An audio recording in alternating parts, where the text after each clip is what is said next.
পুরনো 34 নম্বর বা নতুন 12 নম্বর জাতীয় সড়ক পশ্চিমবঙ্গের সড়ক সংযোগ ব্যবস্থার মেরুদণ্ড হিসেবে পরিচিত।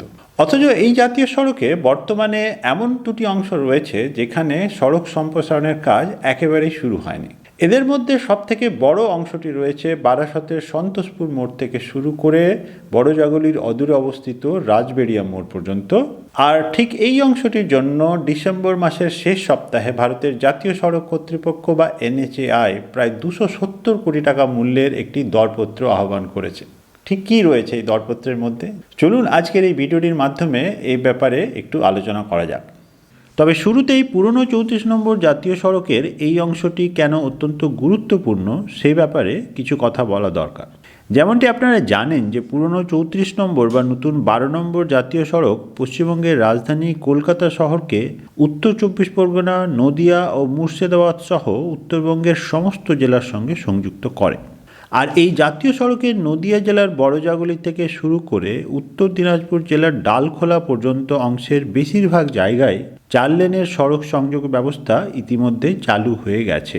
তবে এই জাতীয় সড়কে বর্তমানে প্রায় 20 কিলোমিটার দীর্ঘ এমনও দুটি অংশ রয়েছে যেখানে সড়ক সম্প্রসারণের কাজ একেবারে শুরুই হয়নি এবং বর্তমানে কোনো সংস্থাকে এই কাজের জন্য বরাদ্দ দেওয়া হয়নি।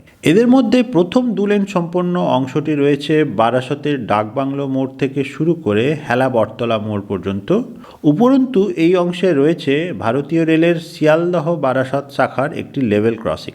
ফলে আপনারা যারা এই অংশ দিয়ে যাতায়াত করেন তারা জানেন যে 34 নম্বর জাতীয় সড়কের এই অংশটিতে কীরকম ভয়ানক যানজট হয়।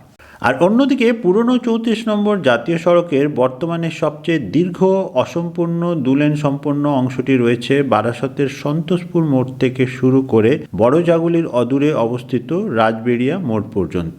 আর এই অংশের দৈর্ঘ্য প্রায় 17.5 কিলোমিটার।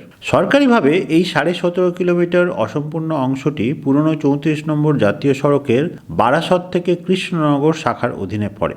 তবে এখানে একটি কথা অবশ্যই উল্লেখ করা প্রয়োজন যে প্রায় 84 কিলোমিটার দীর্ঘ বারাসত থেকে কৃষ্ণনগর পর্যন্ত অংশের সম্প্রসারণের কাজ শুরু হয়েছিল 2012 সালে এবং এই কাজের বরাদ দেওয়া হয়েছিল মধুকণ প্রজেক্ট লিমিটেড নামের একটি সংস্থাকে। কিন্তু মূলত জমি জটের কারণে আশানুরূপ অগ্রগতি না হওয়ায় 2015 সালে এই সড়ক সম্প্রসারণ প্রকল্পটি বাতিল করে দেওয়া হয়। তারপর থেকে প্রায় 5 বছর কাজ বন্ধ থাকার পর 84 কিলোমিটার দীর্ঘ জাতীয় সড়কের এই অংশটিকে জেলাভিত্তিকভাবে 2টি ভাগে ভাগ করা হয়। এর মধ্যে নদিয়া জেলার বড়জাগলি থেকে বাহাদুরপুর পর্যন্ত প্রায় 67 কিলোমিটার দীর্ঘ অংশে সড়ক সম্প্রসারণের কাজ 2020 সালের সেপ্টেম্বর মাসে আবার শুরু হয় এবং সড়ক সম্প্রসারণের কাজের বর্তমান পরিস্থিতি অনুযায়ী একথা বলা যায় যে আগামী কয়েক মাসের মধ্যেই এই অংশের সড়ক সম্প্রসারণের কাজ সম্পূর্ণ হয়ে যাবে। তবে উত্তর 24 পরগনা জেলার জমি জটের কারণে প্রায় 17.5 কিলোমিটার অংশের সড়ক সম্প্রসারণের জন্য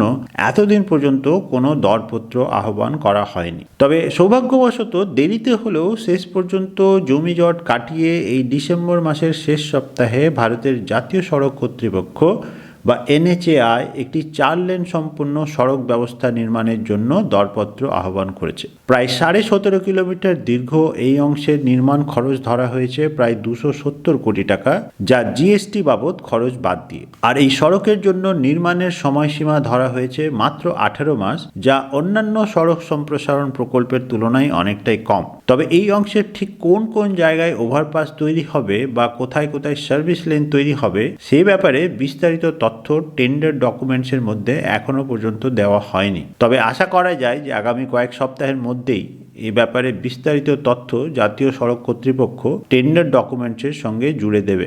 আর সবশেষে একটি গুরুত্বপূর্ণ কথা আমি উল্লেখ করতে চাই যে এই সড়ক নির্মাণের কাজ শেষ হয়ে যাওয়ার পরও 5 বছর পর্যন্ত এই 4 লেনের সড়কের নিয়মিত রক্ষণাবেক্ষণের দায়িত্ব থাকবে কাজের বরাত পাওয়া নির্মাণ সংস্থার হাতে।